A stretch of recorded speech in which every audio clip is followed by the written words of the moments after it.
మీకు తెలుసా కొన్ని కోట్ల మంది భక్తులు మహాకుంభమేళ ప్రయాగరాజ్ గంగలో పుణ్యస్నానం చేసి వాళ్ళ భక్తిని హిందూ ధర్మాన్ని చూపించారు. కానీ మీరు తిరిగి గంగమ్మకు ఏమిచ్చారు? మీకు పూర్తిగా ఎక్స్ప్లెయిన్ చేస్తా. ఒకసారి సబ్స్క్రైబ్ చేసుకోండి. అసలు ఏం జరిగిందో చూద్దాం. Let's get in to the matter. NASA astronaut ఒక పిక్చర్ రిలీజ్ చేసి ఇది largest human gathering in the world అని స్టేట్మెంట్ పాస్ చేసింది. గవర్నమెంట్ సర్వే ప్రకారం ఫెబ్ 26 వరకు 66 కోట్ల పైన భక్తులు ప్రయాగరాజ్లో పుణ్యస్నానం చేశారని డాటా చెప్తుంది. మన హిందూ ధర్మాన్ని కానీ మన భక్తిని కానీ తప్పు అనట్లేదు.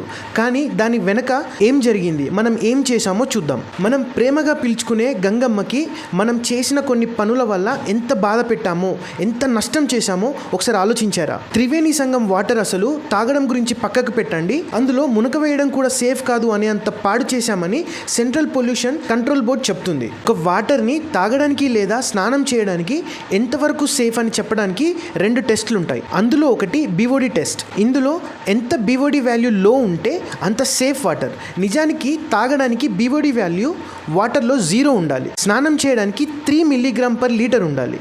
కానీ 24 జనవరి వరకు జరిగిన వాటర్ BOD టెస్ట్లో 4.80 mg/లీటర్ వచ్చింది.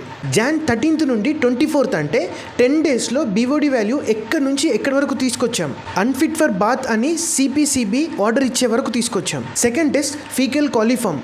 ఫీకల్ కాలిఫామ్ అనేది ఒక type of bacterial.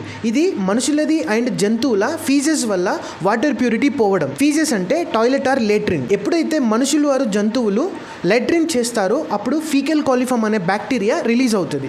Ministry of urban development government of India ప్రకారం తాగడానికి వాటర్లో 0 ఫీకల్ కాలిఫామ్ బ్యాక్టీరియాలు ఉండాలి. అదే స్నానం చేయడానికి అయితే మ్యాక్సిమం 2500 MPN ఫీకల్ కాలిఫామ్ ఉండొచ్చు. కానీ మహాకుంభమేళలో ఫీకల్ కాలిఫామ్ కంటెంట్ ఎంతో తెలుసా? ఫెబ్ 2 గంగా నదిలో జరిగిన టెస్ట్లో 11,000 MPN వచ్చింది. అంటే ఏ రేంజ్లో మనం వాటర్లో ప్యూరిటీ లేకుండా చేశామో అర్థమవుతుందా? దానికి కారణం ఎవరు? ఇది మీరు చేసిన పుణ్యస్నానం వల్ల అవ్వలేదు. పుణ్యస్నానంతో పాటు చేసిన కొన్ని తప్పుల వల్ల వచ్చిన ప్రాబ్లం.